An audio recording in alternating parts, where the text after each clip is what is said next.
Mark 14. Now the Passover and the festival of unleavened bread were only 2 days away, and the chief priests and the teachers of the law were scheming to arrest Jesus secretly and kill him. But not during the festival, they said, or the people may riot. While he was in Bethany, reclining at the table in the home of Simon the leper, a woman came with an alabaster jar of very expensive perfume, made of pure nard. She broke the jar and poured the perfume on his head. Some of those present were saying indignantly to one another, "Why this waste of perfume? It could have been sold for more than a year's wages, and the money given to the poor." And they rebuked her harshly. "Leave her alone," said Jesus. "Why are you bothering her? She has done a beautiful thing to me. The poor you will always have with you, and you can help them any time you want, but you will not always have me. She did what she could. She poured perfume on my body beforehand to prepare for my burial. Truly I tell you, wherever the gospel is preached throughout the world, what she has done will also be told in memory of her." Then Judas Iscariot, one of the 12, went to the chief priests to betray Jesus to them. They were delighted to hear this and promised to give him money. So he watched for an opportunity to hand him over. On the first day of the festival of unleavened bread, when it was customary to sacrifice the Passover lamb, Jesus' disciples asked him, "Where do you want us to go and make preparations for you to eat the Passover?" So he sent 2 of his disciples, telling them, "Go into the city, and a man carrying a jar of water will meet you. Follow him. Say to the owner of the house, 'He enters. The teacher asks, where is my guest room, where I may eat the Passover with my disciples?' He will show you a large room upstairs, furnished and ready. Make preparations for us there." The disciples left, went into the city, and found things just as Jesus had told them, so they prepared the Passover. When evening came, Jesus arrived with the 12. While they were reclining at the table eating, he said, "Truly I tell you, one of you will betray me, one who is eating with me." They were saddened, and one by one they said to him, "Surely you don't mean me?" "It is one of the 12, he replied, "one who dips bread into the bowl with me. The Son of Man will go, just as it is written about him. But woe to that man who betrays the Son of Man. It would be better for him if he had not been born." While they were eating, Jesus took bread, and when he had given thanks, he broke it and gave it to his disciples, saying, "Take it, this is my body." Then he took a cup, and when he had given thanks, he gave it to them, and they all drank from it. "This is my blood of the covenant, which is poured out for many," he said to them. "Truly I tell you, I will not drink again from the fruit of the vine until that day when I drink it new in the kingdom of God." When they had sung a hymn, they went out to the Mount of Olives. "You will all fall away," Jesus told them, "for it is written, 'I will strike the shepherd, and the sheep will be scattered.' But after I have risen, I will go ahead of you into Galilee." Peter declared, "Even if all fall away, I will not." "Truly I tell you," Jesus answered, "today, yes, tonight, before the rooster crows, twice you yourself will disown me 3 times. But Peter insisted emphatically, "Even if I have to die with you, I will never disown you." And all the others said the same. They went to a place called Gethsemane, and Jesus said to his disciples, "Sit here while I pray."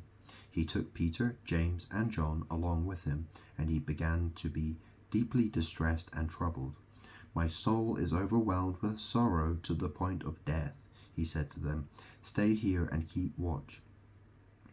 Going a little farther, he fell to the ground and prayed that if possible the hour might pass from him. Abba, Father, he said, everything is possible for you. Take this cup from me, yet not what I will, but what you will. Then he returned to his disciples and found them sleeping. Simon, he said to Peter, are you asleep? Couldn't you keep watch for 1 hour? Watch and pray so that you will not fall into temptation. The spirit is willing, but the flesh is weak. Once more he went away and prayed the same thing. When he came back, he again found them sleeping, because their eyes were heavy. They did not know what to say to him. Returning the third time, he said to them, are you still sleeping and resting? Enough, the hour has come. Look, the Son of Man is delivered into the hands of sinners. Rise, let us go. Here comes my betrayer. Just as he was speaking, Judas, one of the 12, appeared. With him was a crowd armed with swords and clubs, sent from the chief priests, the teachers of the law, and the elders. Now the betrayer had arranged a signal with them. The one I kiss is the man. Arrest him and lead him away under guard. Going at once to Jesus, Judas said, Rabbi, and kissed him.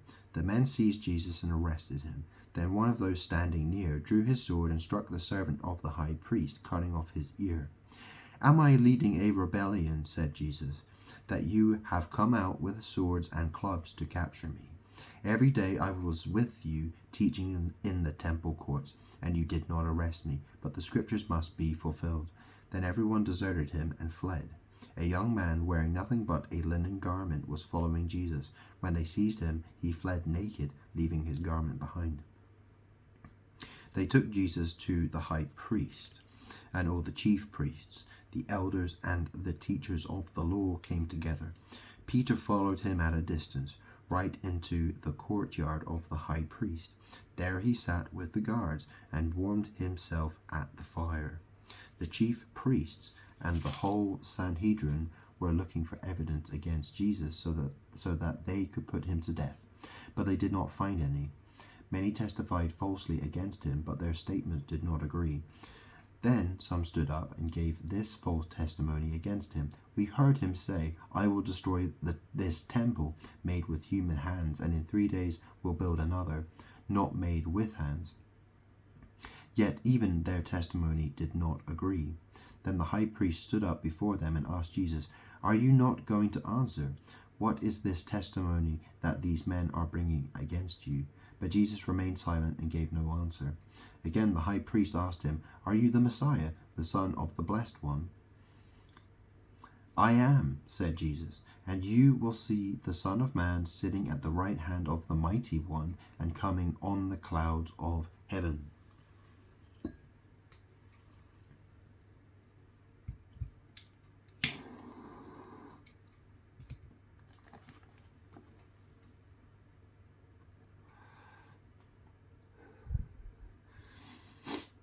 The high priest tore his clothes.